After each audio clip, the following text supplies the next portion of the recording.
I do think that there's a chance that California could potentially even become a swing state. I know that sounds crazy, but Trump flipped 10 blue counties to red counties in California alone. Why didn't you vote for Harris?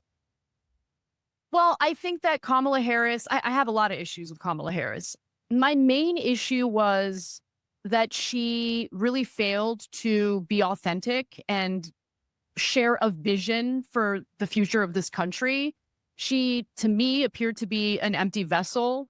She didn't stand for anything. I despise neoconservatism. And so the fact that she was like parading around town with like Dick Cheney and Liz Cheney and talking about how honored she was to be endorsed by Dick Cheney, I was like, this is not someone who shares my value. You did not vote for Donald Trump. You did not vote for Kamala Harris, correct?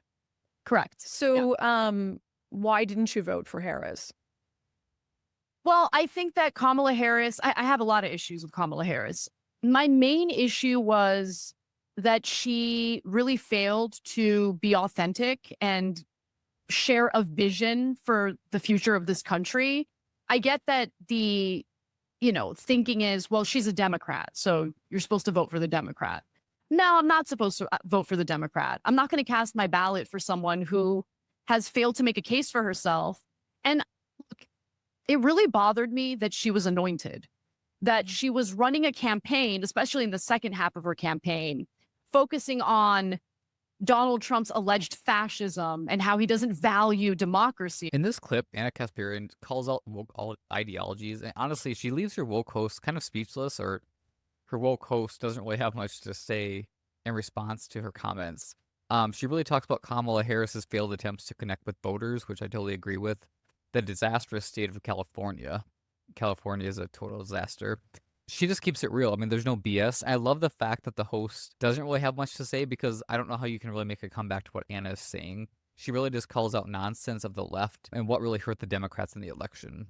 And she keeps the emotion out of it, so it's not like you can come back at her and say, well, you're being emotional. And like, no. I mean, she's just laying out facts and why she didn't vote for Kamala Harris and why it didn't work out for the Democrats. And I don't really think there's a good offense to that. And it's like, do you think Democrats value democracy? Because in 2016, during the primaries, we all saw what the DNC did to Bernie Sanders, preventing him from even having a shot, a real chance at beating Hillary Clinton in the primaries.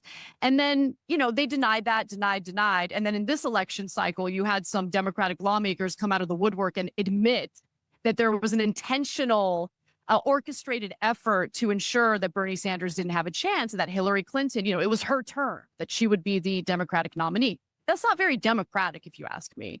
And anointing the Democratic nominee after Biden dropped out, also not very democratic. So I had a lot of issues with her. And, like every time she got confronted by protesters, she thought that just brushing them off and saying, I'm speaking, was good enough. But no, that's not good enough. I can understand being frustrated at the confrontation that she was consistently dealing with. But people want to know, how do you intend to deal with the very real foreign policy concerns that are taking place right now and are very likely to explode even further? And she didn't have any answers for that. Yeah, she's really young still, obviously, and politics has become her career. I don't think politics should be a career, but here we are. And there's all these headlines out about how she's mulling whether to run for governor of California or to mount another presidential bid in 2028. Do you think either of those are a realistic possibility or a good idea? She didn't show herself to be the type of leader the country needs. And so I don't know how you can lose an election as dramatically as she just lost and think, oh, no, I'm going to go ahead and try to run a state that can literally be equated as like the 5th largest economy in the world. Yeah. What? This is not a good idea. So I don't know how that would play out, but I'm really hoping that she changes her mind and, does what most politicians do after losing an election. They usually go into the public sector, a private sector, I should say, as a lobbyist or a consultant. I do think that there's a chance that California could potentially even become a swing state. I know that sounds crazy, but Trump flipped 10 blue counties to red counties in California alone.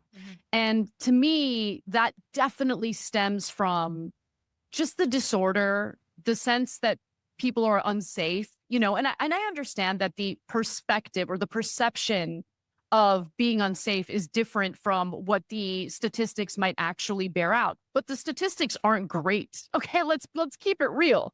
And anyone who decides to point to the 90s to make a point about how crime isn't as bad as the 90s, like literally one of the worst periods in terms of crime spikes, you're not making a good argument. Okay, we still have not seen crime go down to pre-2019 levels in places like Los Angeles and San Francisco. And sure, you can make the argument that some violent crimes have decreased, but it's not just about violent crime. If you're a working class person living in the most expensive state in the country because of taxes and because of housing, having your $2,000 catalytic converter stolen is devastating.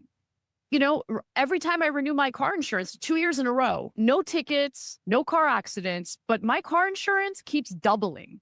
And it's because of street takeovers. It's because of catalytic converter thefts. It's because of vehicle thefts. I mean, it just goes on and on and on. So we're all paying a price. We're all subsidizing the criminality in our state, and it's unfair. And a lot of people living here have woken up to that. So after all that, it's clear that Anna isn't backing down from calling out the left, and she's not afraid to call out the flawed ideologies that frankly have been running the show. And Kamala Harris, yeah, that was a disaster waiting to happen, and we saw that play out in real time. In California, another disaster. And yeah, maybe it's on the verge of flipping, but maybe it's not. But the truth is out there, and the more we face it, the better. Thanks for watching. If you enjoyed this, make sure to like, comment, and subscribe for more bold and unapologetic content.